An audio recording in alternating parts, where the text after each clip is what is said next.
Elliott, we're in the final 3 races of the chase, and Nathan Jump has a 25-point lead.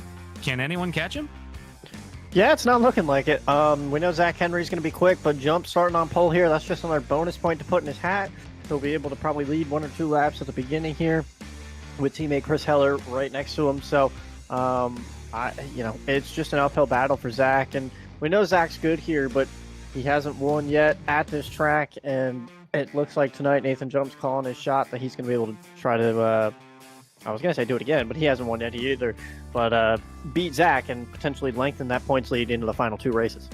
As someone who has won the championship in this league so many times, going into these final 3 races, does the attitude change, or how do you feel based on the gap that you have to your competition behind you?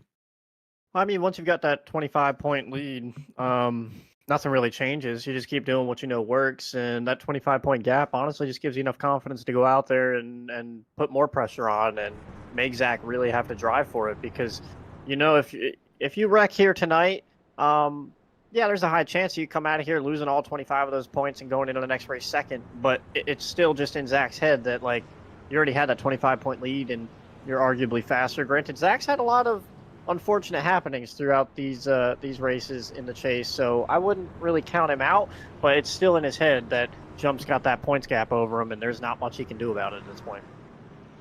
Zach Henry definitely one who can piece it together, though, in these last 3 laps. It's funny you mentioned the gap back to Zach Henry specifically, because you yourself have had so many good battles with him, points battles and on-track battles over the years. So you know personally how he can piece one together here and get it done as we close in on the end of this season here. As you can see, the point standings there on your screen in front of you. Zach Henry 25 points back from leader Nathan Jump. The next closest being Spencer Owens and Jared Darling, locked in a battle for that 3rd place position.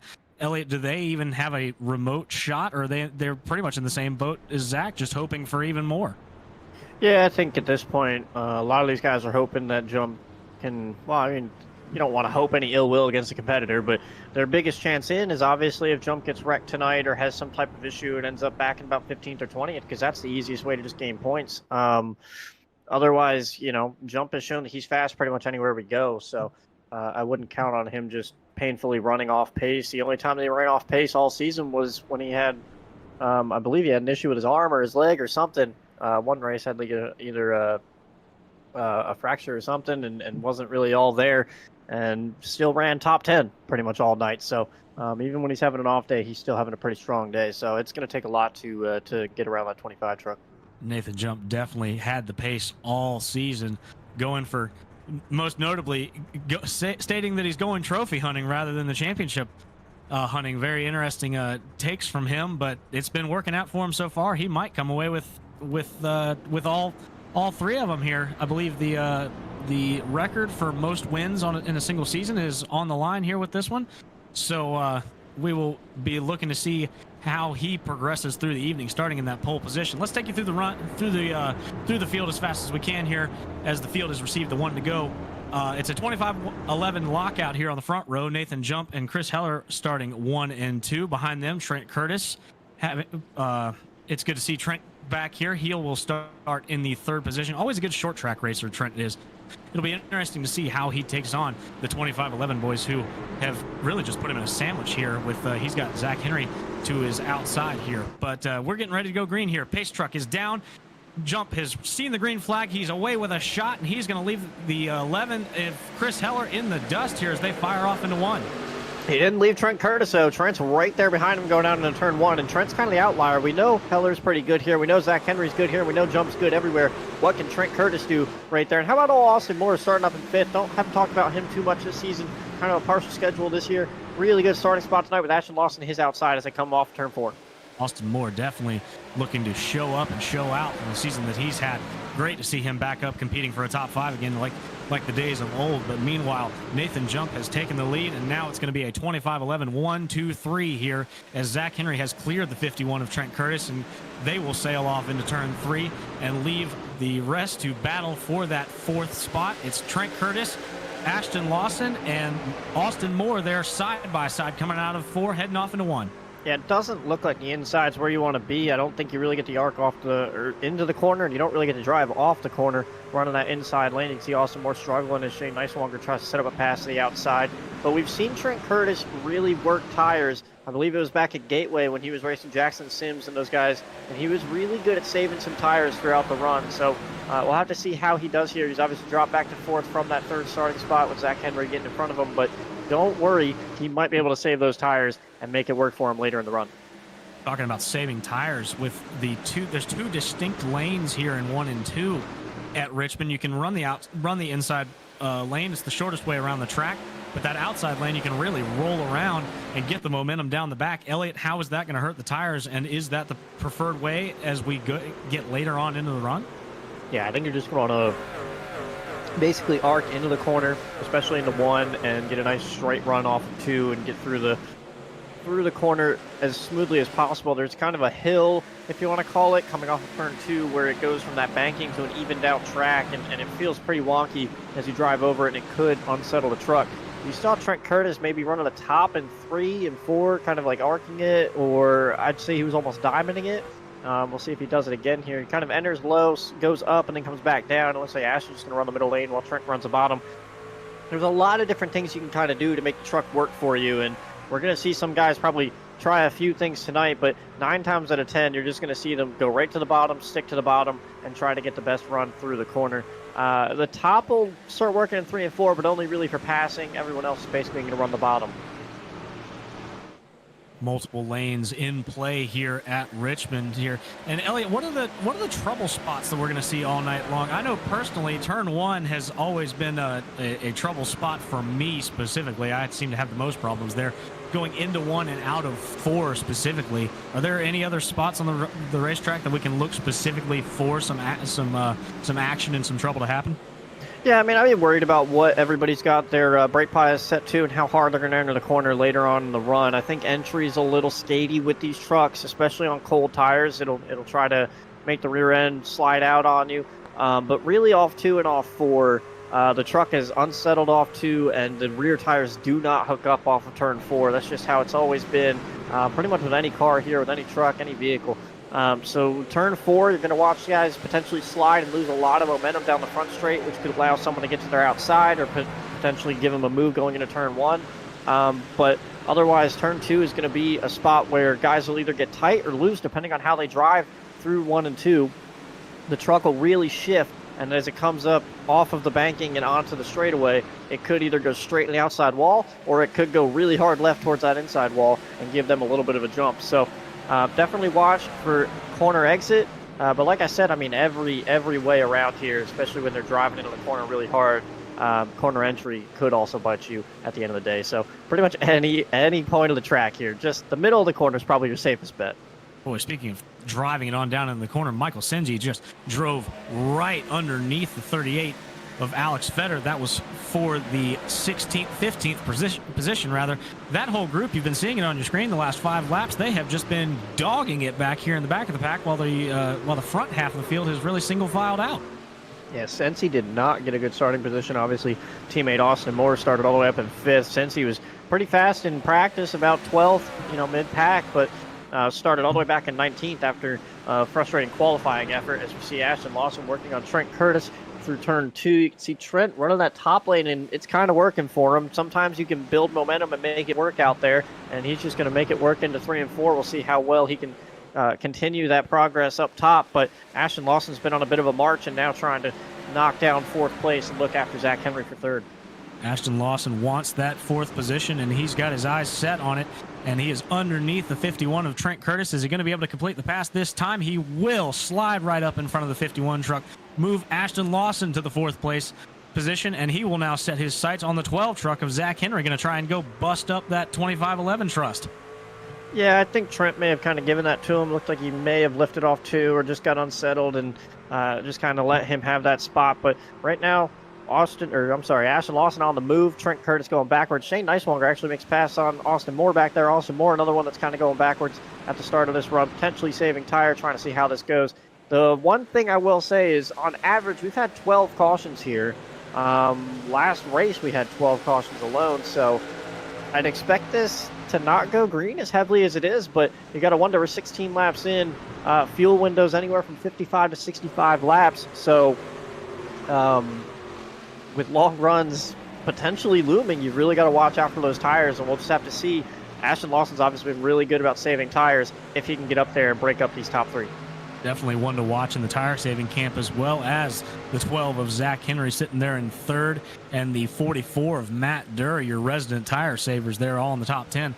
We'll be looking at them all night long, see how they march their way through the field here if we get these long green flag runs that you speak of here, Elliot. We're already on lap 17, almost a quarter way through, or rather a third of the way through this first green flag stint here. How is that fuel strategy going to play out here? We got 175 laps and roughly 60 laps of fuel.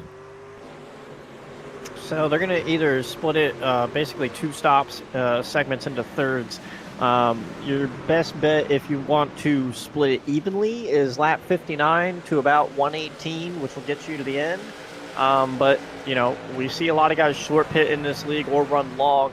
Long would obviously be the 65 lapper. I didn't really do any strategy on that yet because we're assuming 65 as long as they can go, but with cautions and everything, they could potentially go much longer. But if they went 65, then they could max it out to about 130, which would put them only about 45 laps short to the end there. But your short pit strategy, which is what I think a lot of these guys are going to end up going for, what we've seen in the past, I'm not sure if it's a viable strategy, but that one, earliest pit window is going to be 55, and then lap 110, and that'll take you all the way to lap 175, stretching out that last run. Thanks for that fuel strategy rundown. And I want to talk about specifically strategy with the 25 and the 12 there, being the top 2 drivers in points and teammates as well. Elliot, you've been in this situation in the past where you've been dueling a teammate for the championship, for that championship. How does the strategy change, or how does your mentality change? Because all of our teammates here, they sit in the same Discord channel. They have open communication with each other. How does that mentality change? Are you withholding information, or is it a mental chess game between teammates here as they fight for the championship here with 3 races to go? Yeah, I mean, as a teammate, your only concern is to make sure that you don't wreck the other guy, but I'm not going to tell you when I pit or what I plan on doing whatsoever. I mean, there could be cases where you try to do things with them, but I mean, I've done it in the past where I've literally told them wrong information. You've got to look out for yourself here, and you know, it sounds selfish and it sounds, you know, messed up, but if you're trying to win a championship, especially, you know, Jump can kind of say what he's going to say. He's the one with the advantage here, but if you're Zach Henry, you can't be calling anything out. You got to do whatever's going to put you in the best spot. You got to know what you learned and make sure that everything that you do tonight gives you the best possible result, and honestly puts you ahead of the 25. If he doesn't beat Nathan Jump tonight, it's definitely a blow to making this happen, because going into Texas and Homestead, there's a lot less chance that Jump gets involved in something as opposed to something here. The idea is hopefully Jump pits on an off sequence and ends up having to be in the middle of the pack and gets, you know, wrapped up in something. That's pretty much what Zach Henry's last big hurrah is here, as far as points go. But, you know, anything can happen to Texas and Homestead, but tonight is definitely the wild card night of the final 3. Definitely here with this tight quarter racing, you can pretty much. And as we're getting reports, Eric Kepf has been turned. I believe he's got it back going again. Rather, we misspoke. That's the one of Jared Darling, who was far back in the field for the at the start of this event. I noted it in the open here before we went live. Jared Darling did not qualify, and that stuck him way in the back here, starting in the 24th position, or rather the 23rd position, and he has now been the victim of that hard racing that we were just talking about here. He got turned into the outside fence by Alex Fetter. Yeah, some aggressive stuff going on back there. We were talking about that whole group, and it finally bit someone. It looked like Jared just kind of tried to get off the corner, and I mean, he probably knew there was a truck out there, but just ran out of space. And like I said, that's what happens on that bottom lane. You're either going to get tight or you're going to get loose, but either way, if there's someone out there, there's potential contact to be made, and it never really ends up well for either truck, and both of them end up taking a little bit of damage. But I want to shift focus towards the front here. Shane Neiswanger has moved up into the top 5 from that 7th starting spot. He's really the only guy besides Ashton Lawson that's been progressively moving forward as he chases Ashton Lawson into turn 1. These two have been making it work so far, and Shane's just been wrapping that yellow line, running along the bottom, and actually catching Ashton Lawson. But they both displaced Trent Curtis and Austin Moore, and they're now looking up towards Zach Henry. Shane Neiswanger continues his march to the field here. You can see him staring down that back bumper, that number 26 Ford here, as he fires it off into turn 1 here. You can see him landing it right down on that yellow line while Ashton's about a half a lane up. Elliot, we were talking about moving up later on in this run here. We've reached lap 30 out of lap 6, roundabouts lap 60 in this in this fuel run here. How would those tires be feeling if on the Lawson truck, where he's been running the tops, or rather like a lane to half a lane up, whereas Shane's been wrapping the bottom? How's the feel different? Well, you can see right there what Shane did, where Ashton kind of got tight on exit. Shane was able to arc it down in and get them really straight run off of turn 2. That's what I was trying to say you're going to want to do as this race goes on, and Shane's doing it to perfection. Unfortunately, really hard to complete that pass in 3 and 4, but he's going to try to get him down here in 1 and 2. Running that top's not going to be super bad on the tires, but you got to wonder, someone like Trent Curtis has been doing it. Shane can't complete that pass, trying really hard down there.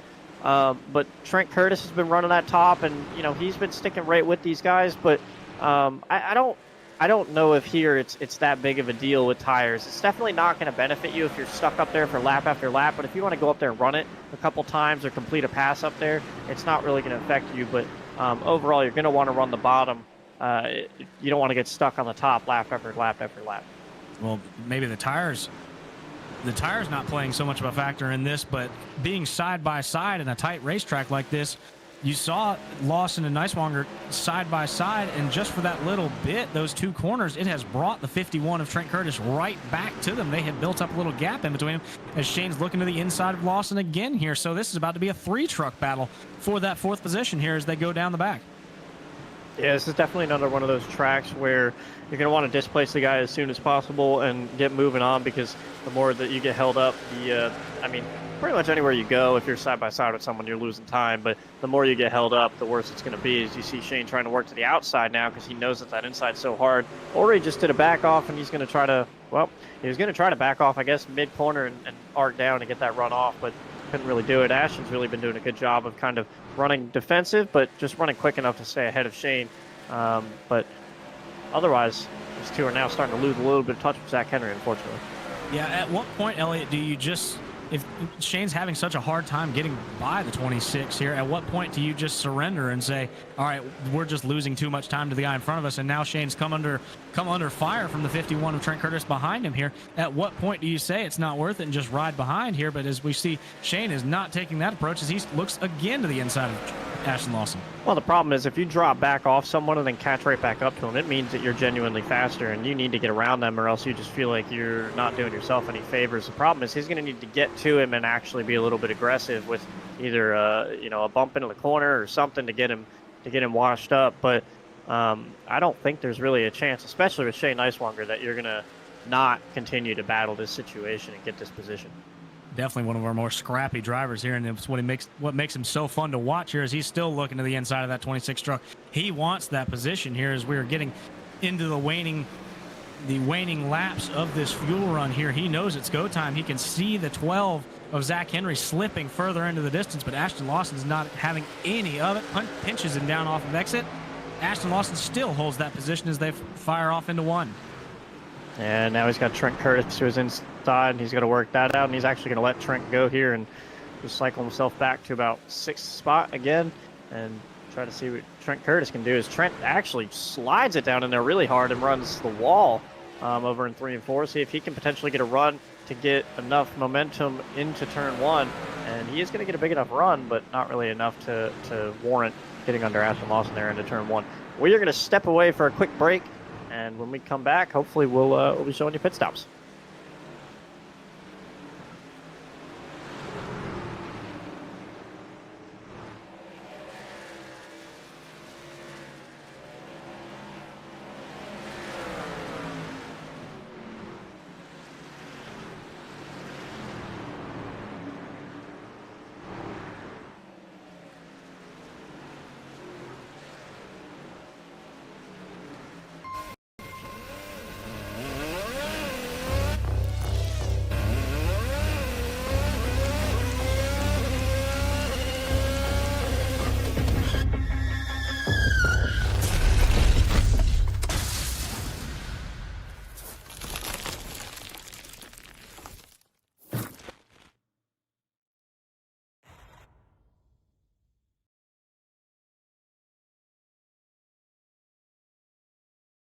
When it comes to making plans, you are the best.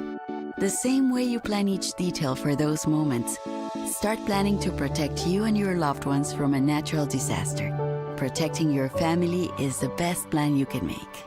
My mother was always very familiar with her neighborhood, but one day she stopped at the stop sign for much longer than usual.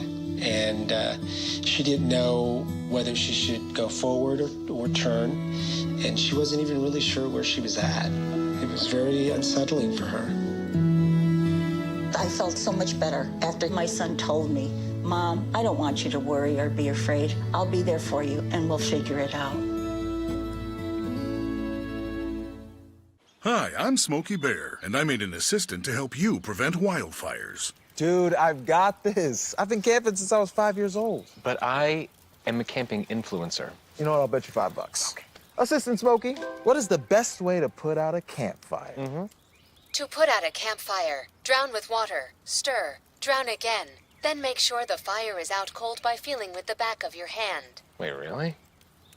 I'll take the $5.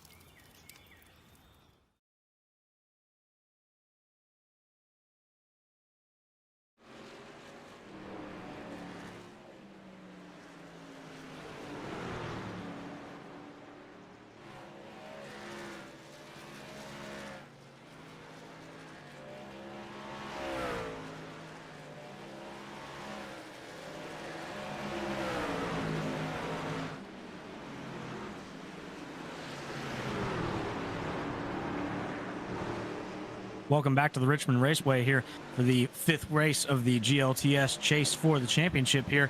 And the 3rd position is under fire here as Trent Curtis is looking to the inside of Zach Henry, and I believe he's going to easily clear him here out of 4, Elliot.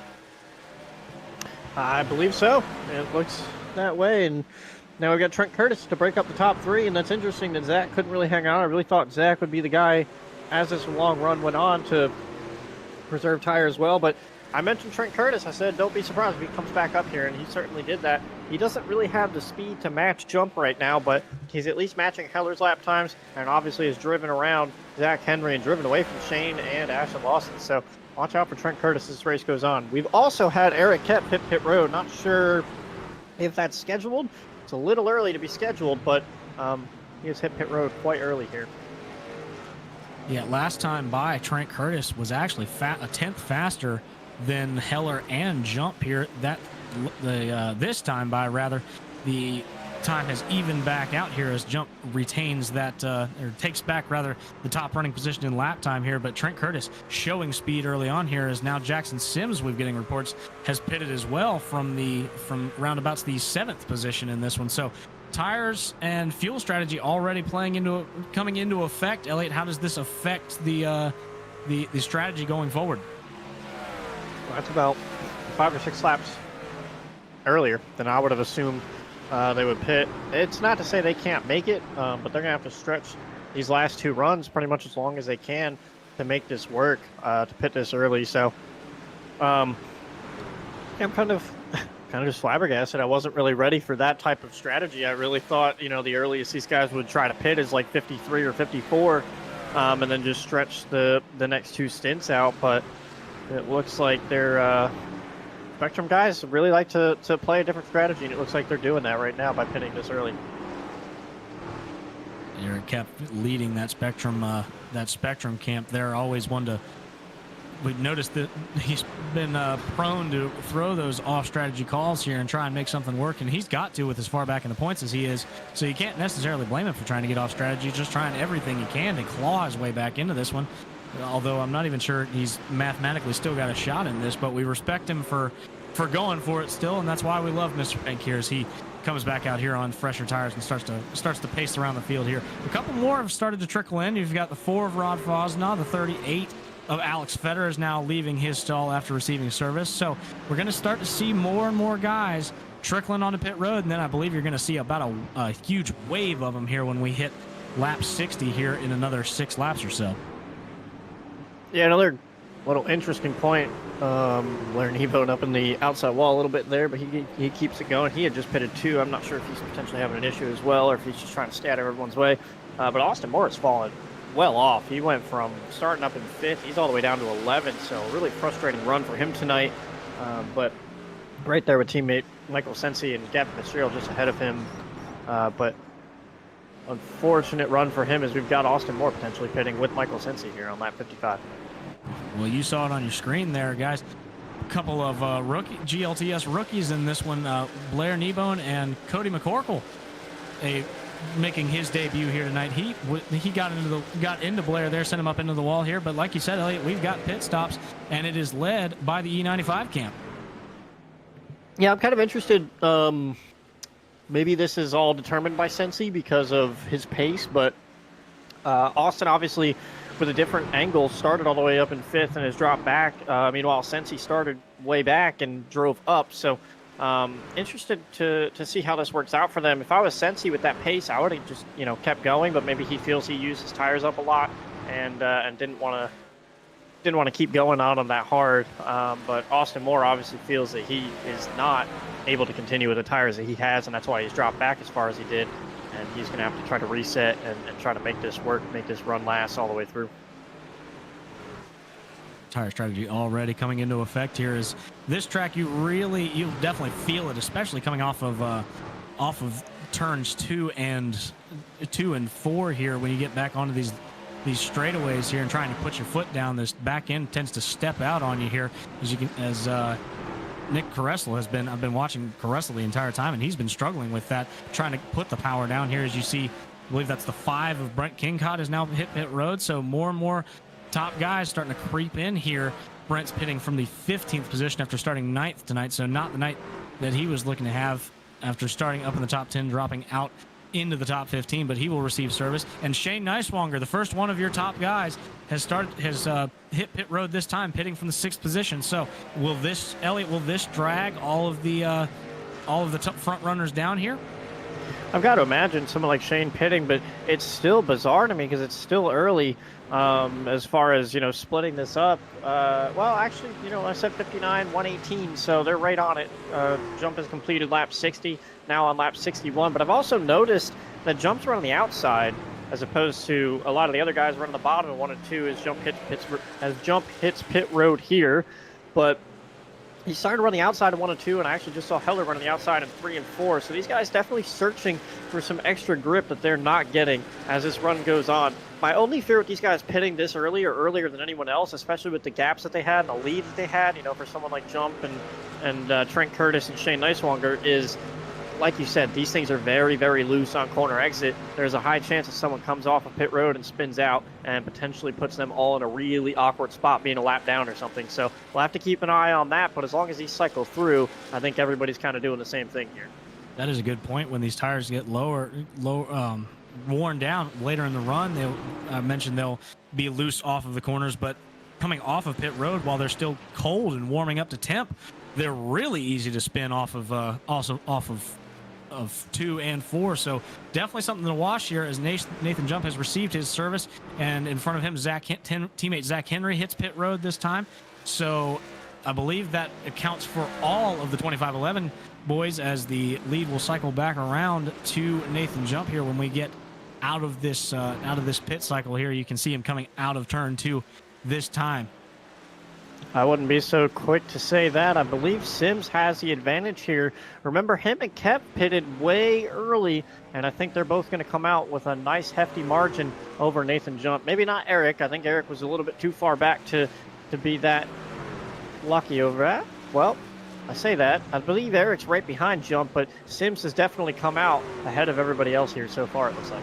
Yeah, Sims has got actually about a full straightaway here. Sims is going off into 1 now, and Jump's coming out of 4 across the start-finish line as we speak. So Sims has a huge gap back to Nathan Jump. How's he gonna be able to manage that here? Is 60 laps is a long time to run around here with that much of a tire wear difference. Jackson Sims already has 23 laps on his tires, while Nathan Jump has 4.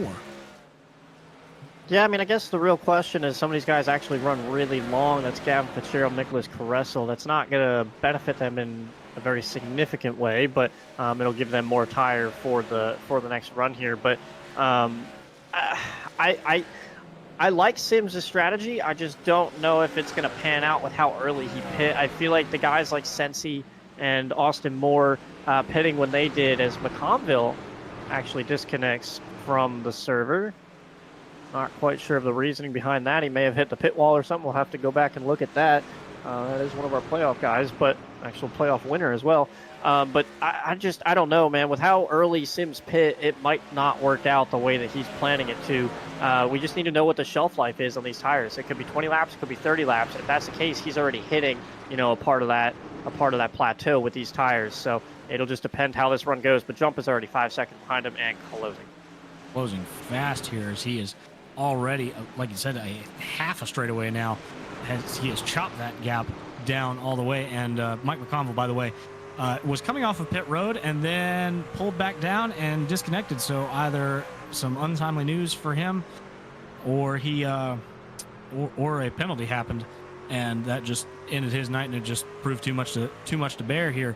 But unfortunate to have Mike McConville drop out early on in the running in this one. You're taking a look at the number 82. That is Cody McCorkle, making his first GLR start tonight, coming in as an associate of Trent Curtis Racing here. If you would like to join in Great Lakes Truck Series Racing, we are currently recruiting for our 10th season that will start in July here. So if you would like to, if you like what you see on track and you'd like to come run with us, copy that Discord link you see on your screen here, and we would love to have you. Our admins will get you sorted out, get your number picked out, and we will have you ready to race come season 10 that will start in about midway through July. Yeah, I'd say ignore the fact that I said we've had average 12 cautions here per race. This is exactly how all of our races go, green flag end to end, and come have some fun with us. Regardless, we've got Zach Henry is a focal point here. He, with his pit stop, had to restart about 10th during this run and has only worked his way up to 8th. They're going around Eric Kepf, him, Michael Sensi, Austin Moore, Matt Durr, all trying to work their way around Eric Kepf, who is the early pitter on old tires. Jump has caught Sims, Heller not very far behind, but it looks like Henry is going to be the big loser out of all of this. He's still 5 seconds behind Heller, so Zach Henry with a little bit of work to do as this run goes on. As we'll jump back up and see where Sims is with Jump and see just how close Jump is as they go down into turn 3 there. Half a second's the gap. It's going to shrink right now here. He's hit the back bumper of him, and he is going to be looking for the lead here when they go down into 1.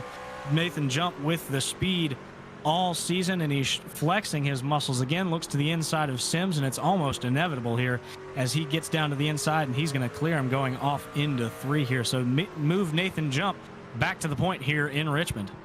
Yeah, there's just not much Sims can do in that situation with the tires that he has, and that's what I was saying. I mean, it depends when Sims gets caught, and lap 74, which means about 30 laps into the run, halfway through it, is not where I'm sure he expected to be caught.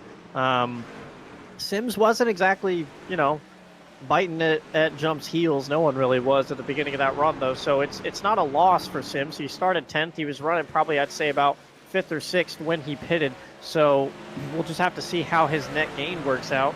But unfortunately, it's not going to put him in a spot to potentially contend with Jump. Right now, the only guy really in that spot is Chris Heller, but he is continually losing ground. And how about Shane Nicewanger real quick? Shout out to him making his gain back up. He kind of jumped Dash and Lawson and Trent Curtis through all those pit stops as Curtis is working on him, but right now sees himself in 3rd.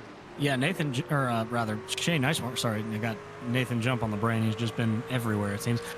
Shane Nicewanger pitted 2 laps before Trent Curtis, and new tires are about 2 seconds a lap faster. The fall off here at Richmond is absolutely massive, and enough of that time difference between the pit stalls allowed Shane to leapfrog Trent here, and he's going to have to bend off Trent as Trent's looking to the inside here. Trent's really got that long run speed and the younger tires on this one, so he's going to have the advantage. But don't count Shane out here, as they're going to be battling side by side, I predict, for quite a while here between the 49 and the 51.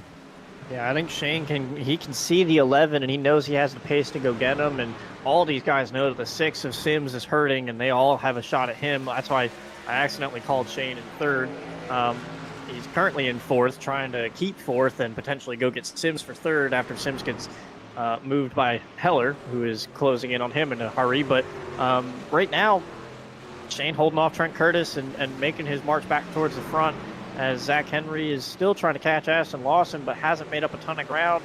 The only other oddball here that we haven't really talked about, I feel like, is Brent Kincott, still solidly just in 8th, but being caught by Matt Durr and Michael Sensi, and trying to hold on to that top 10 spot. A 3-lap tire difference between the 5 and the 44, but they are going to be dueling side by side. You're going down into turn 1, and he's not going to be much of a duel as Kincott moves up the racetrack, slides on through to the 8th position. Does Matt Durr, so move him on up here, and don't look now. Sensi's coming with those early, with the early pit stall there. He's right with teammate Austin Moore. That strategy working out pretty well for those guys. They were rather far back when they employed their early pit strategy. Well, I say Sensi's driven all the way up from 19th to 10th, doing the old Spencer Owens strategy, and don't look too far back. Spencer Owens from 20th to 13th right now, still trying to catch him. But yeah, Austin Moore, I think, was about 11th or 12th, and that's where he's running right now. And the only guy behind him, besides Spencer Owens, is Eric Kemp, who's on significantly older tires on Jackson Sims' strategy. So right now, I'd say that's working pretty well for the 95 guys, especially Sensi, who's driven up pretty far in the field. And I'm sure he's going to potentially think about running this one long, or he might just do the same thing again and just cut it down and run the last stint long. Well, I have been watching this battle between the 49 and the 51, and they will not let go of each other. It's like two dogs going for the same bone in the backyard. They have now caught the 6 of Jackson Sims as he continues his slide through the field here. That's going to affect Shane's exit off of turn 4. Trent's going to be looking to the outside here, not going to have it. He's just going to play nice here as they try and navigate around the slower truck of Jackson Sims here. Shane Neiswanger moves on through, and now Trent Curtis sets to work on the 6. Yeah, this undercut with Sims and Kep really not working right now for them. Obviously, it helped Sims a lot, put him in a really good spot. He let a few laps out of it, but unfortunately going backwards in a hurry, and you just got to wonder, when does that next pit stop happen? Obviously, they pit around 45, 46, so you got to figure lap 90, but then that puts them nowhere near making it to the 175 distance, considering we were showing max fuel at about 65 laps, as Ashton Lawson now looks to the outside of Jackson Sims. So really interested to see how this strategy plays out for them, because I don't know how that works. If they pit on 90, they cannot go 85 laps. There's no way. So they're going to have to try to stretch this one out and stretch the next one out. But it's frustrating that they pit this early and are falling this far back due to tires.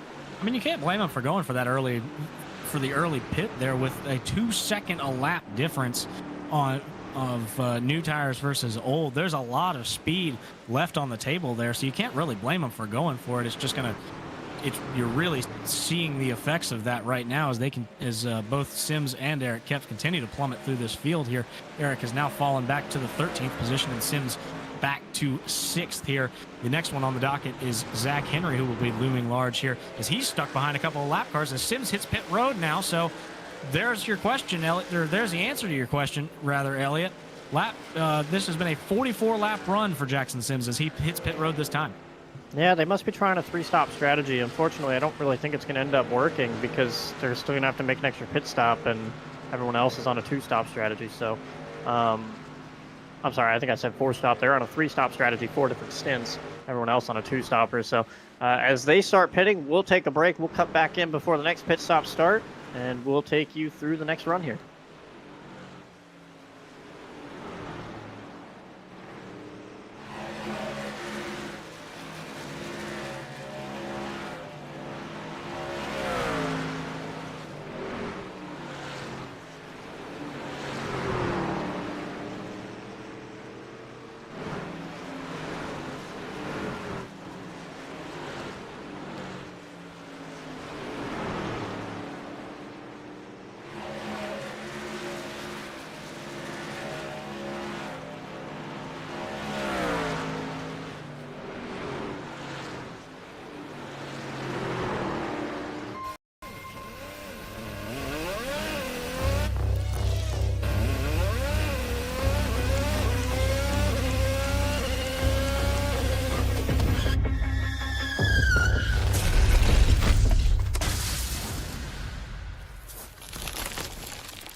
When it comes to making plans, you are the best. The same way you plan each detail for those moments, start planning to protect you and your loved ones from a natural disaster. Protecting your family is the best plan you can make.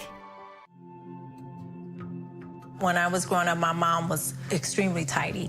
We were trained to put things back where we got them from. One day, when I walked into my mom's house, I felt like I walked to someone else's house. There was stuff everywhere. And just growing up the way I grew up and to see this transition was very alarming. When Sean talked to me, it was a wake-up call, and that's when I went to the doctor. Hi, I'm Smokey Bear, and I made an assistant to help you out, because only you can prevent wildfires. Hey, Assistant Smokey Bear. Call me Papa Bear, because I'm grilling up dinner. Do you get it? Yes, good job. So, what should I do with all these coals? Don't just toss them out. Put them in a metal container because those embers can start a wildfire. I understand. The stakes are high. Ha ha ha ha. See, Smokey thinks I'm funny.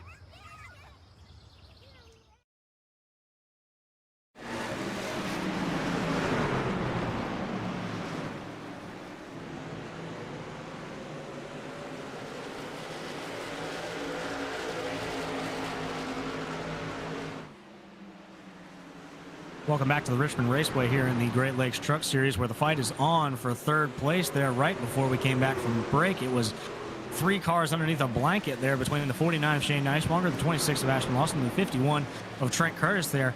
Ashton had a little bit of a hiccup coming off of 4 and slid back. He is now side by side with Trent for that 4th position, as Shane is going to try and scamper away here, taking advantage of those 2 fighting behind him. Yeah, I'm interested, honestly. I didn't think Ashton would move back into this picture, but he's figured something out. You'll have to update me on tires and how different they are, but he has made this work. Obviously, we said Shane had 2-lap older tires than Trent, but where Ashton is on tires shouldn't be giving him the advantage he has, but he has the advantage of not battling. Trent and Shane battled really hard as we got one on the wall right there with Trent Curtis. I believe that's Lewis Woodall just trying to make sure he stays out of the way, and Rod Fosnaugh making his way up through the field. He just pitted, has fresh tires as well now, so this guy's having to navigate traffic, but Shane's tire difference to Trent wasn't a big enough deal. Now he's starting to drive away, but they battled enough that maybe it brought Ashton Lawson back up in here. You have some information on that. Shane Neiswanger has 2-lap older tires than both Lawson and Curtis. So this late in the run, the fact that he's I'm going to have to throw it back to you, Elliot. Later on in this run, does the tire gap get exacerbated? Rather, I believe is the word there. Does it get more intense? Rather, does a 2-lap difference mean more earlier on, or does it mean more later? So how the tire model works in iRacing is there's typically 1 or 2 levels of what we call the plateau. At one point, let's say 20 laps into the run, the tires will drop off and you'll lose, you'll have your 5/10 gap where you were running, let's say 22 flats and then you're running 22 fives. It gradually gets to that point, but then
Than Curtis and Lawson there, as they're gonna get fighting there, bumper to bumper there, going down into one. So that's just this. All this fighting here is just bringing the 12 of Zach Henry right up to this, and like you said, it's going to be a 4-truck battle here. I project within the next 3 laps.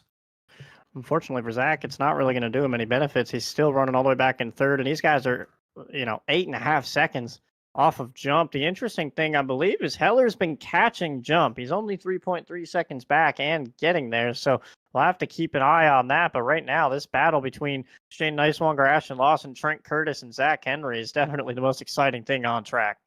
Eyes glued to this battle for the third place position. Shane Neiswanger has it. The 26, the 51, and the 12 now. Throw him into that group. They all want it here as Ashton's going to try and wrap the top side, going to get down to the bumper of the 49. Not quite going to get there. Shane Neiswanger still going to take away that air and Ashton Lawson's line here. Elliot, how is that going to affect Ashton and Trent's cornering ability as Shane Neiswanger doing a little bit of mirror driving here on a short track? Well, I think right now the biggest frustration, especially for Trent, is that Rod Fosnov is just sitting here on the bottom lane, and it doesn't allow Trent to do some type of, arc in the corner and cut down low, and it's honestly impeding Ashton as well, as now Rod's right next to him. Like, that's the bigger frustration, is it doesn't really give these guys an angle to do anything. As far as what Shane's doing, he's not really doing a whole lot to affect Ashton, and because of, we've got a yellow. We've got a caution on the racetrack. The 91, Austin Moore, is around and in turn 2. This is huge for his race. He was having a pretty good run here after starting up, and whoa! And Shane Neiswanger just manages to miss him there. Austin was having a great run as he gets it back going here. I missed the spin. It looked like it was a solo spin, but we're going to have to go back and review the tape to see. Yeah, we are just getting reconnected in, but unfortunately, it looked like Austin and Gavin just kind of got connected, and yeah, Austin trying to turn it around in the one gap that he had, and all those guys coming barreling in nearly took out pretty much everyone in 3rd through 5th, but they all got it going again. Unfortunately, it's going to kill Austin's run, take him from about 11th or 12th all the way back to, looks like about 16th, 17th, but that changes a lot. It honestly helps a lot of the guys that are running back around 12th and 15th, because guys like Jared Darling and Spencer Owens that either started at the back or had an issue in the middle of the race are now stuck on the lead lap, and they can kind of do what they want on their strategy call. Sims was the free pass recipient, obviously on that odd strategy, and I did mention that if you're going to pit that early, that it could put you in an awkward spot. And the best thing for most of the field is this puts them into that thirds category, but they are about 61 laps short, or 61 laps to the end, so they should be good on fuel, but it is somewhat close, especially if they're going to go hard for the rest of this run.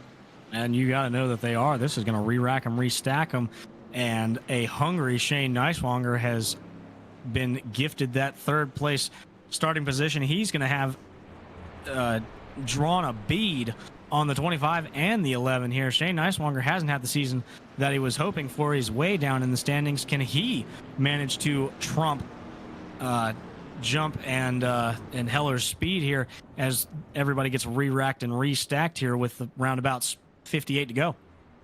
We got to wonder how aggressive everyone wants to be at this point. Man, Jump has been putting a beating on this field tonight, and you just got to wonder with, I remember how good of a jump Trent Curtis got on the start last time, that maybe Shane can potentially put himself in a good spot to do something. So we'll have to see. You got to wonder how aggressive Heller's going to be. He hasn't won this season. He's really hungry. Also trying to run for that 11th position in points. Not that it means a whole lot, but there's a battle going on there between Heller, Sensi, and Gavin Fitzgerald. So, Heller wants to put his name up there, and we haven't talked about him pretty much all season. I don't think we've interviewed him once, so he's run really well tonight, but does he have anything for that 25? It would be great to talk to the driver of the 11 truck again. So Heller putting together a good race. We'll see if he can keep it up there all for the rest of the race. But yeah, Elliot, that we talked about it in the pre-race, rather before we went live. The fight for that 11th position in points, which doesn't necessarily mean anything, but it's it's something to stake your claim about, those drivers who didn't make it into the chase, but there's still a fight there. It's a 1-point battle between Michael Sensi and Gavin Fitzgerald, and then only a handful of points back is Chris Heller in that. So we've got a really, really tight battle for that 11th place spot, tighter than the battle for the championship here, as Nathan Jump has put a whooping on the chase field. rather. But Chris Heller having himself a good night. We'll see if he can keep it up there as we get set to go green here. The field has received the one to go this time. Yeah, you got to wonder how aggressive Ashton Lawson's going to be, too. Only guy in this field that has won here before, so it'll be interesting to see how aggressive he wants to be on that outside lane. And there's a chance. Remember, Zach Henry cleared Trent Curtis from that 4th spot. Maybe Ashton Lawson can put himself in a spot to do something. But remember, this is going to be the longest run of the night, pretty much a whole 60-something laps. You got to wonder if they're going to keep an eye on tires or if they're going to start wrecking it up. Remember, average of 12 cautions per race. That was our first one, 60-something to go. 12, one caution down, 12 to go on the average here as Nathan Jump gets away with a shot here, leaves them all in the dust. Didn't give any hints to his teammate there as Chris Heller manages to clear Shane Neiswanger. He will have that 2nd place position, but here comes Shane on the inside and Ashton Lawson to the outside. They're going to be door to door going down the back straightaway as there's a mad scramble behind them there.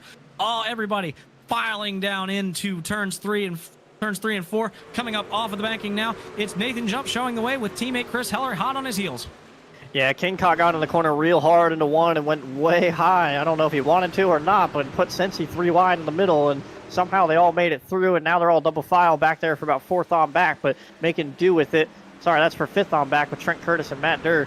And Zach Henry still has yet to really gain anything out of this. He's stuck in that outside lane and just not able to clear Nicholas Caressel or get to Matt Durr right now. Yeah, Zach Henry's always been rather a really long run driver. When races get stacked up as he hits the wall there coming out of turn 2. When these races get stacked up, he's not one of the aggressive ones to really stick his nose in it and get down and dirty. He likes to let the runs play out and uses tire advantage, uses long run speed to pick off drivers. And that, more often than not, these later race cautions have really hurt him more than they've benefited him over the years. So this is just proving once again how that is here as Matt Durr just moves on over for the 51 of Trent Curtis. He got a massive run off of turn 1. They're going to be side by side coming off of turn 4. Yeah, I don't know if he meant to Ross Chastain the wall there, but it sure looked like he did it, and he's not going to try it again, I'm sure. But I got to wonder what that does to your tires. But he made that outside work and got a huge run. And Matt Durr, I don't know if he just saw it coming and overreacted to it or what, as Zach Henry gets the wall again right there, loses some ground to Nick Caressel. But take a look up there at Shane Neiswanger trying to make this work. He's right there, right behind Heller. He's had a ton of pace. I just don't know if anyone has enough for Nathan Jump up there, but he's definitely one to contend for right now.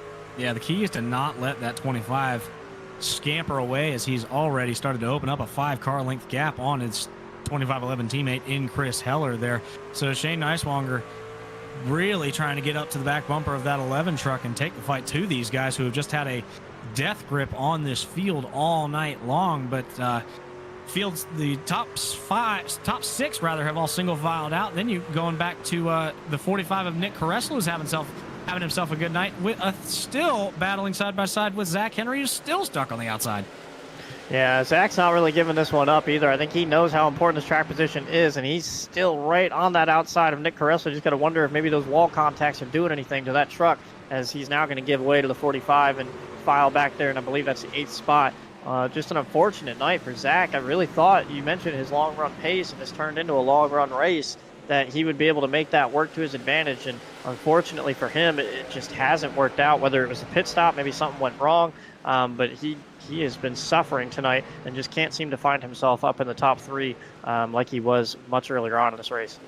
Yeah, the Zach Henry definitely, he's going to get a run and take to the inside of Nick Caressel, trying to take the fight right back to him here. We're going to see how it works here. Him on the Zach on the inside, Caressel on the outside. They're going to be side by side. Carressel's going to have the momentum and clear him back by going down into one this time. Everyone else is single filed out relatively cleanly, aside from the 45 and the 12 rather. And then you got to go back to the 13 and the 91 of Austin Moore and Lewis Woodall dogfighting rather, for that free pass position there. So that fight shaping up to be a good one here for that free pass should another caution come out. And Elliot, like you said, with the average number of cautions here, the trends indicate as such. Yeah, I also see Sims and some others back there. Obviously Sims got the wave around. He's trying to work his way through all the lap trucks and try to get up here and battle guys for position. He's having a tough go of it, trying to get around everyone back there. But that battle between Austin Moore and Lewis Woodall was very interesting to watch for a bit, but it looks like Austin's gotten the better end of that. Now everyone's just kind of single filed out. It looks like we're going to get that long run to the end unless someone has some type of issue. But right now, closing in on 50 to go. Well, the long run is absolutely what Nathan Jump wants. He has opened up a second gap on teammate Chris Heller there, who is starting to come under fire from Shane Neiswanger. That 49 Zen Bandit truck is looming larger and larger with every lap in that rear view mirror. So Shane Neiswanger trying to take the fight to the 11 here as we get on down, like you said, roughly 45 laps to go in this event. And yeah, you can see Ashton Lawson working the outside. Shane is going to keep working the bottom, just following in Heller's footsteps. These two haven't really lost touch with Jump. They're running about a second behind him. I don't know if that means that they're going to be able to close in later, or if maybe Jump's saving a little bit and they're not going to be able to do much. But right now, not able to make up ground on Nathan Jump. No, and definitely when these two guys start to get side by side, as I imagine Shane Willis, he gets a little tight off of the corner there, loses a little bit of ground to the 11 there. So as I imagine these guys start to fight, Nathan Jump's going to be looking in his rearview mirror and just grinning from ear to ear as he is starting to walk the dog on these guys here as we get down into it. Ashton Lawson still riding that topside lane, trying to find any momentum that he can to catch back up to this battle for the second position. Yeah, I'm interested in how that top lane is going to work later on. He's still trying it. Trent Curtis was the one that was making it work earlier, and you can see Ashton all the way up at that top side near the wall in 1 and 2, something that we've seen previously, but something that a lot of guys are kind of in fear of doing. It just feels like it really overworks the front tires and makes you really tight as the run goes on. But Ashton, out here going to try anything. He already knows he's got pretty much a top 5 run. He's been faster than Matt Durr and Nick Caressel back there. He's not super worried about Trent Curtis at the moment, so might as well sit here and do anything he can, see if he can make up some ground on Shane Neiswanger. But you got to be interested to see how that works with about 15-20 laps left if he continues to do that throughout this run. I mean, you can't blame him. I mean, if another caution comes out, these guys are more than likely coming down to get fresh tires. So this run is either going to be a run all the way to the end, or we're just going to be cycling tire sets until the end of this one. So you can't really blame him for doing whatever he can to try and to those tires to get up into this battle for the podium spots here.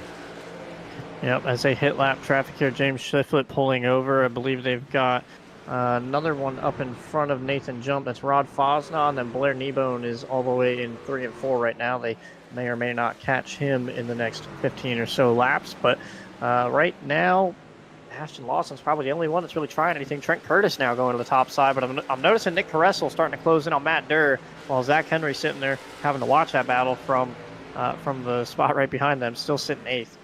Yeah, the 44 and the 45 battle starting to heat up here for that 6th place position. Caressel has run down Matt Durr here and is looking to take the fight to him as they are going to go into turn 3, bumper to bumper here, going down into the turn, both of them wrapping that bottom line and then coming back up onto the front straightaway here. Advantage still Matt Durr, but that 45 truck looming large in the mirror. Yeah, Spencer Owens got really, really loose off of 4 last time by. I was just watching that really quick. He and Michael Sensi ended up going toe-to-toe for a little bit, but Spencer Owens, who drove from 20th all the way up inside the top 10, Sensi from 19th all the way up inside the top 10, both of those guys running 12th and 13th respectively, not really able to find their earlier speed that they had after this latest yellow. Well, that's down in the mid-pack, but farther up, the fight for 3rd place is on. We talked about Ashton Lawson ripping that top side. It's been working for him. He is now to the back bumper of Shane Neiswanger, showing pressure here, and that's allowing the 11 to scamper away here as he's going to have to deal with lap traffic of Rod Fosnaugh there in the 4 truck. But Ashton Lawson showing speed here in the mid part of this run as he has reached the back bumper of Shane Neiswanger, still wrapping that top side. Yeah, Rod may benefit Ashton here as Shane needs to run a little bit lower on corner exit. It's not going to give Ashton the big enough run that he needs, and unfortunately Ashton's going to have to go to the bottom now with Rod running the top. So Ashton right there just can't quite seem to get to his back bumper. That's Shane Neiswanger in front of him, and Trent Curtis still trying to work that outside to see if he can get back up to these two. Well, I wouldn't be surprised if Trent gets back to these guys because we've seen them, specifically this trio here of Neiswanger, Lawson, and Curtis battling all night long. Whenever there's a gap between one of them, the other one usually has the other fighting either in front of him or behind him here. So I would not be surprised if that trio gets to scrapping here in the closing part of this race here. As we've got a caution on the racetrack, Spencer Owens. Major championship implications for him. He was running so well. He was in that tight battle for the third spot in the championship. He ends up sideways on the front straightaway here. And Elliott, is this when the caution's starting to fall?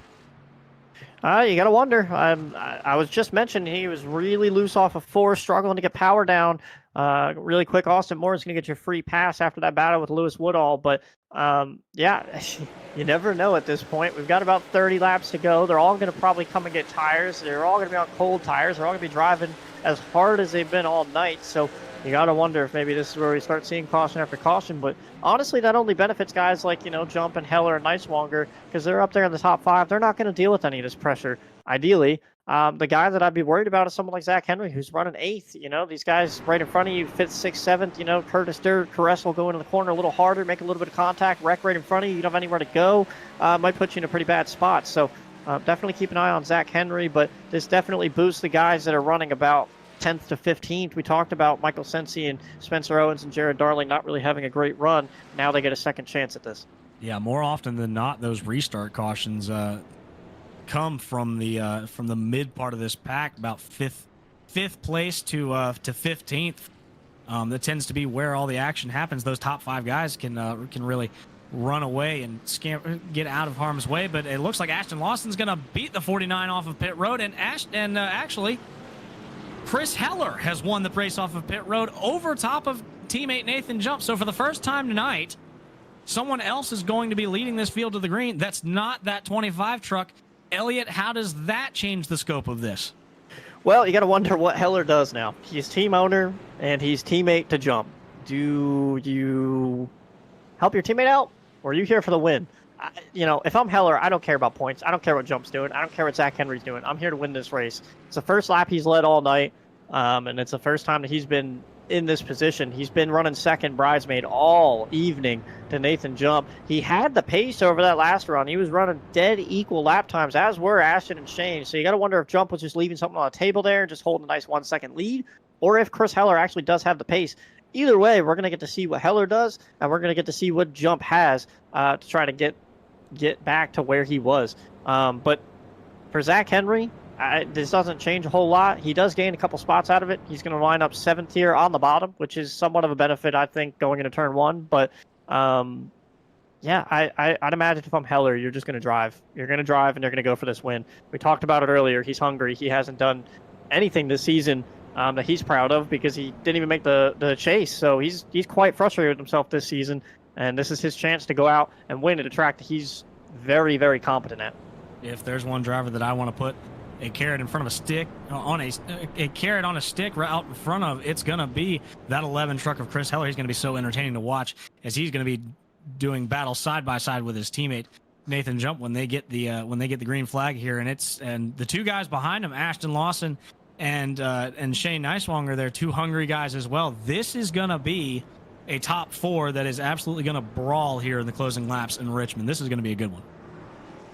Yeah, and we know what Shane and Jump have been through, and our producer, Jeff Johnson, is reminding us exactly what Shane could do to Jump into turn 1 if he so dares. So we'll have to keep an eye on that, but Heller took the top, so Shane will not get the chance to do it, and Ashton Lawson will line up right behind Jump this time. So I think, like you said, these guys are all going to be really competitive here. They're all going to be really aggressive. If I'm Matt Durr, I'm Trent Curtis, I might just sit back and let this work itself out and see what happens. But honestly, I think the top lane choice by Heller puts Shane in a really good spot. If he can stay on the outside of Jump and Jump doesn't get a countdown from Heller, then Shane has a really good chance to run the top and put Jump backwards. We're going to see here as the pace truck hits pit road this time. Heller on the outside, Jump on the inside. Heller away with a shot. Shane Neiswanger is going to be side by side with Nathan Jump across the stripe here. Huge start for the 49 of Shane Neiswanger, side by side down into 1. advantage Nathan Jump? Is he going to get clear of Nicemonger? He will. Nicemonger tucks back in line there. And so it will be Heller, Jump, Nicemonger here for the top 3 spots. And Nathan Jump's going to set to work on teammate Chris Heller here as he gets a little loose out of turn 4. Here's that window that Jump was looking for. They're going to be side by side firing off down into 1. And there's still side-by-side Jump with the advantage over Heller. Right now, coming down the backstretch, Heller trying to fight back. Shane Nicemonger watching it all from the 3rd position with Matt Durr and Ashton Lawson right behind. Heller still holding that top side, Elliott, and that top lane. We've seen the inside lane be the preferred lane for the first part of these runs, and it looks like Nathan Jump's going to have a little bit of an advantage as he fires off down into 3. But Chris Heller hanging tough on that outside here. Is he going to be able to take the fight back to him? He's going to be still hanging on that quarter panel, managing to take the fight to teammate Nathan Jump here as they fire off back down into 1 and 2. Yeah, I don't think he expected this type of fight from Jump. He was clear of him, and now Jump's still putting the pressure and still ahead of Heller. Heller's got to do something, got to pinch him down, got to keep him down there, and unfortunately runs wide in 3 and 4. That's probably not going to help his exit as Jump is nearly clear, not quite. Heller side by side going down into turn 1. Boy, if Nathan Jump isn't teammates with Chris Heller, he does not leave that lane open for him. I know for a fact there. So Jump cut Heller a break this time. He's going to tuck back up and have the position this time. Move Nathan Jump back to the point this time. Shane Nicemonger looking on. He was laying back there while this while that side-by-side battle was taking place. But now that it's single filed out, it's go time for the 49 truck. And Ashton Lawson has cleared Matt Durr. We were watching that battle a little bit while the battle for the lead was going on. Trent Curtis right there ahead of Zach Henry. So, Matt Durr catches the outside wall. Trent Curtis gains a position out of that. And the next battle going on is back with Jared Darling and Nick Caressel. Jared Darling making this work to his advantage. Again, started 23rd. He's up inside the top 10 now after teammate Spencer Owens brought out the last yellow flag. Boy, Caressel got really loose coming off the corner there. It's amazing how long it takes for these cars to grip back up as they're coming off of turn 4 on that curve straightaway, but manages to keep it straight, and he's now to the inside of Jared Darling for that 9th position there. They're going to be side by side when they come across the stripe this time. 21 to go here in Richmond. Doesn't look like much doing for Heller as now Shane is on the attack for 2nd spot. Ashton Lawson watching on. Nothing he can really do from how far back he is. Trent Curtis trying to gain spots, trying to gain time as well. All these guys chasing after Nathan Jump as we close in on 20 to go. Boy, Shane has been side by side with Chris Heller twice in the past 2 laps. He has to tuck back in line this time. Going to try and regroup here. Shane trying to take the fight to that 11 truck, and you got to think the frustration starting to build here as we get down under 20 to go this time when they hit the stripe. So how aggressive will Shane get as the laps start to tick down here in Richmond? Well, then you got to wonder if he can even get to him at this point. He can't right at this second. So if he can't get to that back bumper, there's nothing he can really do. As Ashton Lawson now trying to work that outside, as we've seen before, trying to get back up to Shane Nicemonger and Chris Heller. But right now, I'd say Heller's not done, but that gap is still about 0.5 of a second, and they're running out of time. Yep, they've started to run out of time. The field's starting to single file out and string back out. We've seen this story before twice already. After every caution, the field strings out there, and then Ashton Lawson goes to the top side where everyone else runs the bottom here. Farther back in the pack, the fight is on for that 10th place spot between the 45 of Nick Caressel and the 6 of Jackson Sims, who has rebounded from receiving that lucky dog on the last caution there. He's looking for a top 10 there, and he's going to get the position. Move Jackson Sims up to the 10th position there as Caressel tries to go for the crossover here. He's going to go back down underneath Jackson Sims as they go off into 3. And aside from that, not a whole lot going on. Matt Durr trying to hold off Brent Kingcott. Matt Durr trying to get to Zach Henry. He was trying to hold off Brent Kingcott, but Kingcott had a bit of a moment. Now Durr trying to get back to Zach Henry as they come off of turn 2. Zach has worked his way back up to the 6th spot, but unfortunately still outside that top 5. Yeah, Zach Henry not able to make any headway into the points lead that Nathan Jump has built up so far. Still 15 laps to go here. Anything can happen in Richmond, but Time's starting to run out for Zach Henry, just like it's run out for the rest of the chase field here. As we tick down this is the 3 races to go in the chase, and Zach Henry is just watching that championship slip away as Nathan Jump fires it off down into 1. He's so far out in front of everyone here, been the class of the field all night long. Yeah, just not much these guys can do. Heller had pace, Shane had pace, but they just can't do anything with that 25 truck. I thought for sure that restart for Heller was going to be his saving grace, but I think him picking that outside lane may have been the thing that cost him that, as Shane gets really loose on corner exit. That's potentially dragging Ashton Lawson back into this to make him potentially go for this podium spot. But don't forget about old Trent Curtis, and Zach Henry has found a bit of a groove and is starting to close in on Trent Curtis. Yeah, these guys, the 11 and the 49, when they got to fighting there, you got to think they burned off some tire here. And as we've gotten into this run, there's now 20 laps on these tires. We're starting to hit that first plateau that you talked about in the tire wear, and it has brought the 26 right back to him. And he's trying to bring company in the form of the 51 of Trent Curtis and Zach Henry here as they start to close back up on the back bumper of Shane Neiswanger as they go off into 3. And I don't know if it's as visible on TV cams as it is over top, but that run that Ashton Lawson gets compared to Trent Curtis, when Ashton runs the top and Trent runs the bottom down that backstretch, is just huge. It's 4, 5, 6 car lengths that Ashton Lawson just gains over Trent Curtis. As Matt Durr and Brent Kincott have been going at it, Matt Durr now sucks up to the back of Zach Henry. That whole trio has just been back and forth. Zach will kind of drive away a little bit. Matt Durr will get to him. Matt Durr will drop back. Brent Kincott will get to Matt, and they'll all just kind of get back to each other and accordion back together. So Zach Henry probably frustrated that he's running 6th and can't really get to Trent Curtis, but definitely having some fun right there racing former teammate Matt Durr. 10 to go here in Richmond, and the intensity starting to ramp up. Here's the field accordions back together with, like you said, basically that string of 2nd through about 6th or 7th. Everybody's starting to come back together here as they're 3 wide farther back in the pack, coming off of 4. Who is that? That's back in the back. That's Caressel, who must have lost some positions there in the fight with Jackson Sims. He was 3 wide with, I believe that was Sims and Cinzy, or I'm not sure what happened. I didn't get a real good look at it, but there's just tough battles going on all around this racetrack as we will hit 8 to go this time as Jump flashes across the line. Yeah, Caressel's been in a dogfight back here. Him and Cincy were nearly dooring each other, and I saw Caressel mic up but didn't say anything. I think he's just a little frustrated with how he's being raced back here. He had a chance at pretty much a top 10 and has sunk back a little bit after starting 17th.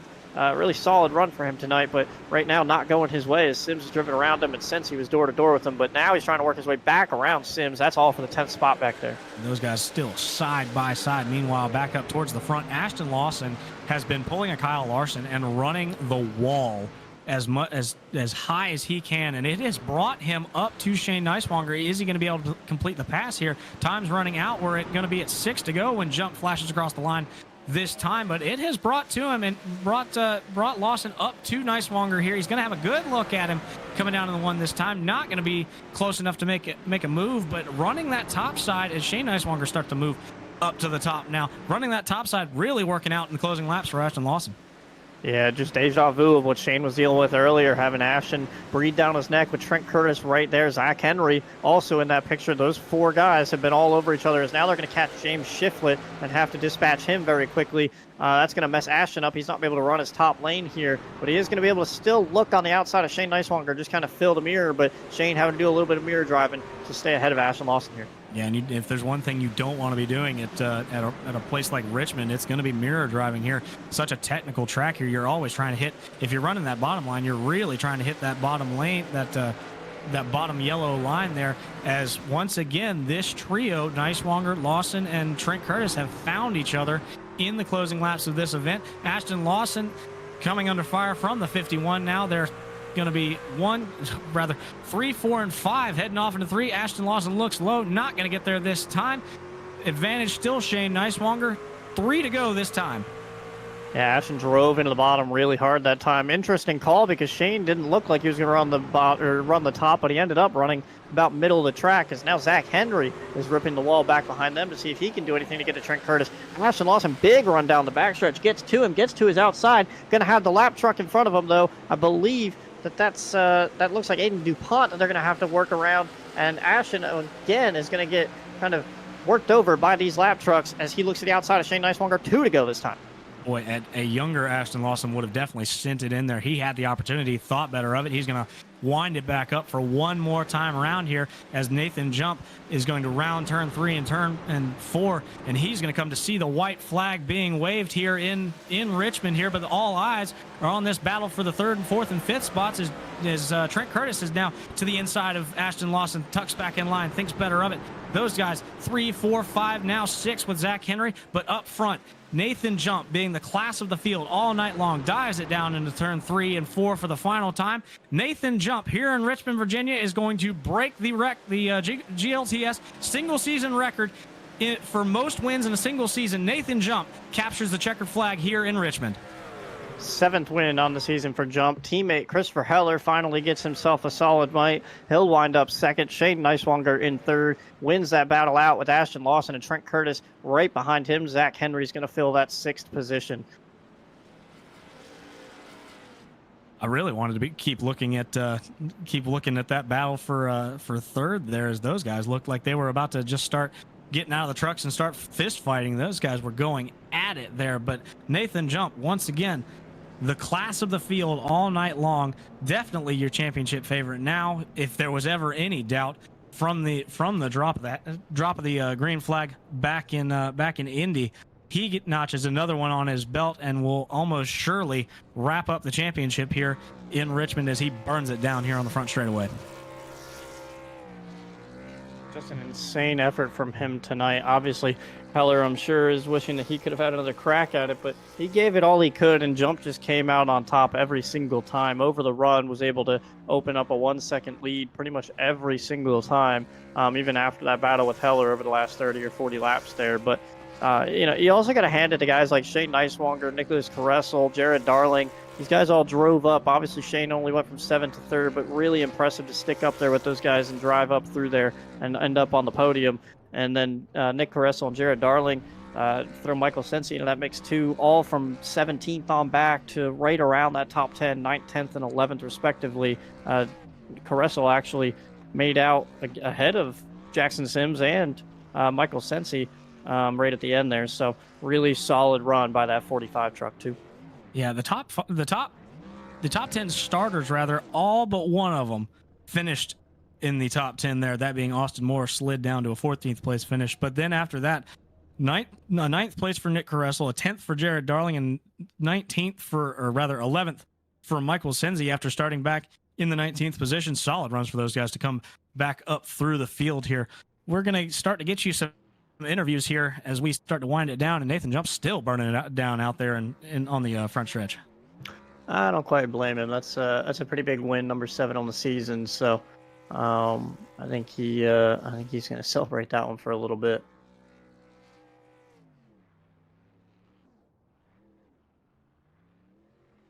I believe we'll grab Shane Neiswanger here.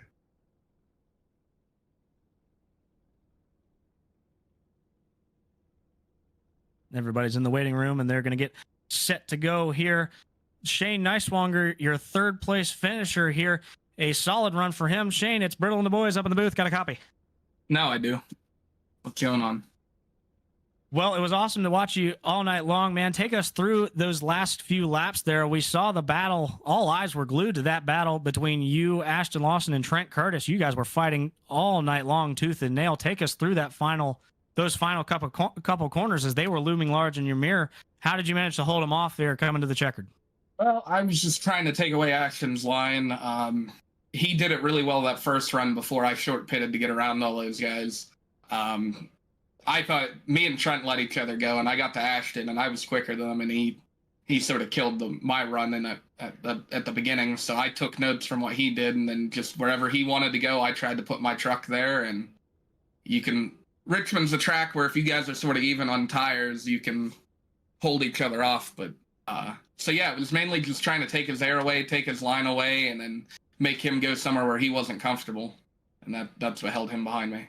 Yeah, you definitely did a good job of holding those guys off. We'd seen, speaking of that track position being so crucial, we had seen you were starting to pit 1 to 2 laps ahead of most of the top 10 there, and that would leapfrog you a couple positions. Then you managed to hold them off all night long. Was that the plan from the drop? It wasn't from the drop, but I started thinking when some of the guys started pitting at like lap 45, 50, and that was going to make it a 3-stop race if there were no yellows, and I didn't think that made any sense. So I was doing the math, and 60, 120, and then that would get you 5 extra laps to the finish. I thought that was a good place to pit and maybe gain me a few spots, and it got me 3. So happy with how that turned out. Definitely excellent execution on pit road, even with all the cautions and everything. You lined back up in that third spot behind Chris Heller on the outside. Did you think you had a shot for him? And when the green flag took again, waved again with 60 and then 30 to go. Yeah, I don't know. I think if I was in the front row, I think I have a better shot. I was more so worried about, because technically I lined up 4th. I wanted to get back in front of Ashton, and Heller and Jump didn't make any mistakes, and Ashton ran that weird line up against the wall from the drop of the green flag there at the end, and I didn't want him to get a free spot around me because of how tough it would be to pass at the end of the race. So I don't know. Those guys are pretty good. It would have been tough for me to get back up there and get around them. Well, it was a great run from you, bringing it home 3rd here in Richmond. Next week we head to Texas, but there's a big old star next to this. It's the old Texas layout. How are we feeling about that one with 2 races to go in the season? Yeah, I think I've run pretty well at the 1.5 miles this season, so should be another place to put another good performance down, and maybe take some momentum in the next season. As long as that place doesn't drive like as Charlotte did, I think we'll be okay. If it's really tight, then it's going to be miserable. We're going to see here, and you're going to catch all the action live on Split Second Broadcasting here next Tuesday. Shane, thanks for talking to us, man. Before we let you go, do you have anybody to thank for your awesome run tonight? Yeah, I just want to thank everybody over at Dark Horse. I know with my schedule, it's been hard to practice. We're finally, now that I'm done with school, I think we're going to get back to a regular practice routine. But I worked with Aiden a lot this week, doing some laps with him, and I think it helped him a little bit. I know he had some issues. He didn't like how loose the truck was tonight, but I think it helped both of us to get some laps in, and just everybody else from Matt and Blair, Robin, Aiden, everybody over at Dark Horse. Well, heck yeah. Shane, thank you so much for talking to us, and congratulations once again on your 3rd place finish here tonight. Yeah, thanks, guys. All right, we're going to pull Heller up into the booth. Nice 2nd place run tonight. You got us, Heller? Yeah, I gotcha. Anything you could have done different on those last couple restarts or throughout the race with Jump right there? Obviously, you were able to restart in the lead the last time. What do you think you were lacking to be able to beat the 25 tonight? Probably the darkness. I'm a lot better here at the when the lights are on here versus the daytime, but man, Jump definitely took to some of the things that I gave him, and he just took off. So, but hey, he's trying to win a championship, so that's what matters at the end of the day. Yeah, if there wasn't any championship on the line for him, is there a chance he could have been a little bit more aggressive or done something a little bit different, or was that just you racing a teammate nice and clean, knowing that he's in a position to win this championship for your team overall, and you don't want to do anything to mess that up? I mean, I definitely was racing pretty hard there, but I definitely would have crowded him more if he wasn't a teammate. But since he was, I was just trying to give him the room and the respect. He's been racing me clean all season, as well as I've been racing him clean all season. So we're just, at the end of the day, he probably should have won the race regardless. But I definitely tried for sure. Well, Heller, you put yourself in a really good spot points-wise. We keep going back to this little battle for 11th. You obviously led a lap. You finished about 10 spots ahead of Michael Sensi, so you're in a pretty solid spot with two pretty solid races left for you, with Legacy Texas and Homestead on the horizon, going at about 5-6 points probably behind Sensi with Gavin in the middle there. How do you feel about trying to close in on that best of the rest position with these 2 races? I mean, I just got to keep running clean races and stuff like that. I mean, I feel like I gave up some points at Dover as well, but I did win my Dover race in my other league, but kind of a little bit of redemption there. But to finish second here is just great, and if I can just keep up the top fives, I think I can definitely close in that gap and beat them to the finish line as you will. Yeah, I was saying I don't think we talked to you this season, so it's nice to get you up here, and looking forward to potentially doing it over the next 2 weeks as well. Anyone you want to thank for tonight's run? Oh yeah, I just like I said, Jump for being or winning the race. Zach finishing looks like top 10. The rest of the team, you guys for the broadcast, and I heard that the broadcast kind of went off and went back on. So there's definitely tornadoes throughout the whole West Coast, I think, going on right now. But yeah, it's crazy. But that's all I got. Yeah, a little bizarre internet outage with Google Fiber over in the Charlotte area between Jeff and Eric. They were the two that suffered, unfortunately. But yeah, appreciate that, and we look forward to potentially talking to you over the next 2 weeks. Yeah, for sure. Yeah, maybe they should switch to Xfinity. There you go. All right, later. That is Christopher Heller, your second place finisher tonight. And Nathan Jump, once again, I'm not even going to bother asking if he can hear us because he's done it so many times this season. Now the sole holder of the record for the most wins in a single GLTS season with 7. Nathan Jump, take us through pretty much this entire race, man. Where did all this speed come from that you've just been the class of the field all season and now specifically tonight in Richmond? Just practicing, man. I mean, that's as easy as it gets. You just go out there, learn some lines, try some different things, and when you go out on a race night and you feel confident, you just go up front and do what you need to do, you know? I feel that, man. Definitely put a fair share of practice laps in myself. We talked with Chris Heller just a little bit ago, and he was talking about how he was helping you out, giving you some pointers, and now he regrets giving you a couple of them because you just put a whooping on the field so badly. Take us through that caution where you lost the lead from to Chris Heller there on pit road. Was there any wavering doubt in your mind about was it now his race, or were you guns a-blazing all the way to the end? Well, at first he asked me if I wanted to start on the bottom or the top, and I told him I want you to go win the race. I want you to race me, sort of thing, and that's what we did. He might have had a little bit of distraction there with a black flag. I don't know what all went down with that, but that didn't help him hold his line as easy because he's fast, bro. I don't know if I could have got around him, but that distraction kind of helped me, and I was definitely worried about him because he was keeping up with me all night, obviously. He definitely was the one to have the speed to contend with you all night long. I wish we could have seen the battle for a little bit longer, but you just got on by him and set sail off into the distance. But speaking off in the distance, next week we're going to the Legacy Texas Motor Speedway. How are we feeling about that one compared to this short track?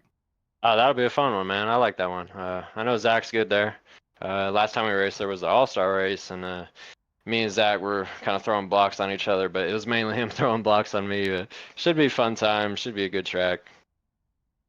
Definitely one to look forward to next Tuesday here on Split Second Broadcasting. Nathan Jump, your winner once again here in Richmond. Before we let you go, man, you got anybody to thank for your awesome run tonight? Yeah, Daniel Nanny gave me some tips. I followed him around this track last time we raced, and he would take off about 20 laps in the run, and I wouldn't adjust my line, and I learned from that. So I adjusted my line this time, get a better run off of 2, and he really helped me. Shout out Jake Miller, another win for him. He's been keeping up. 2511 for practicing, sharing notes. We share everything, man. We ain't hiding nothing, you know. We want all of us to succeed, and that's what we try to go out there and do, you know. And yeah, shout out you guys on the broadcast. It sounds like a storm rolled through or something, so hopefully we didn't miss too much. And if a tornado went outside Jeff Johnson's window, hopefully you got a picture of it while it was all going down.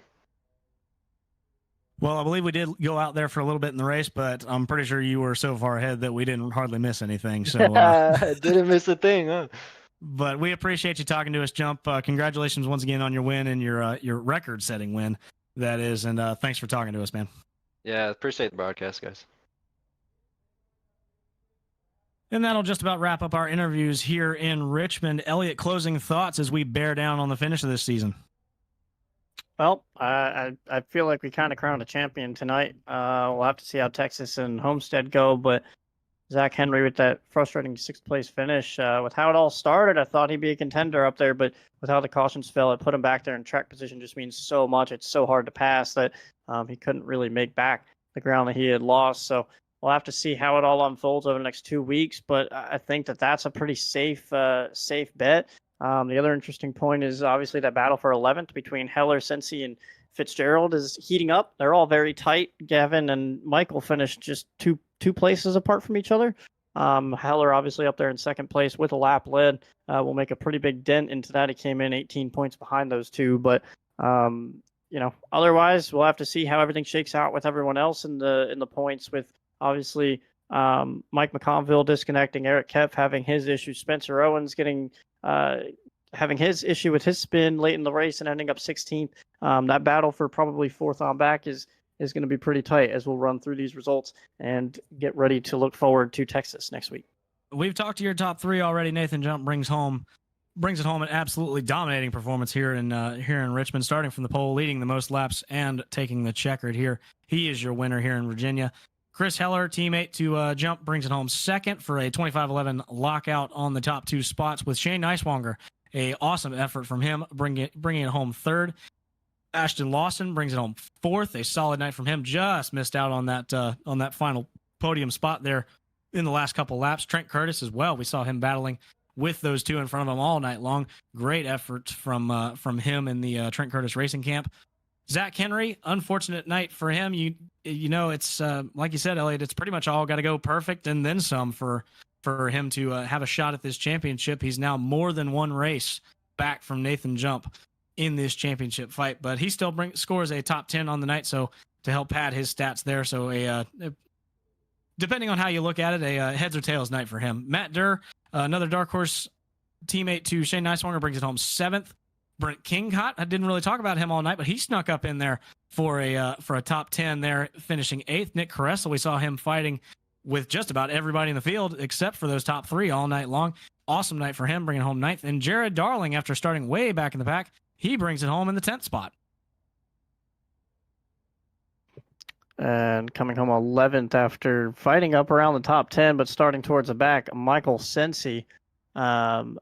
Going to end up 11th here tonight. Jackson Sims, we talked about him, was battling up around 10th and ended up a lap down and having to get a wave around with a caution and everything. He ends up coming back to 12th, so not a really bad, a pretty good jump back for him. Gavin Fitzgerald finishes 13th, running around that 10th to 15th spot all night long. Austin Moore, we talked about his troubles, went from a 5th place starting spot, unfortunately fell all the way back to 14th, and that was where he ended up tonight. Cody McCorkle in his debut ends up 15th after starting 15th. Just a solid night. Stayed out of trouble. Didn't really ruffle feathers.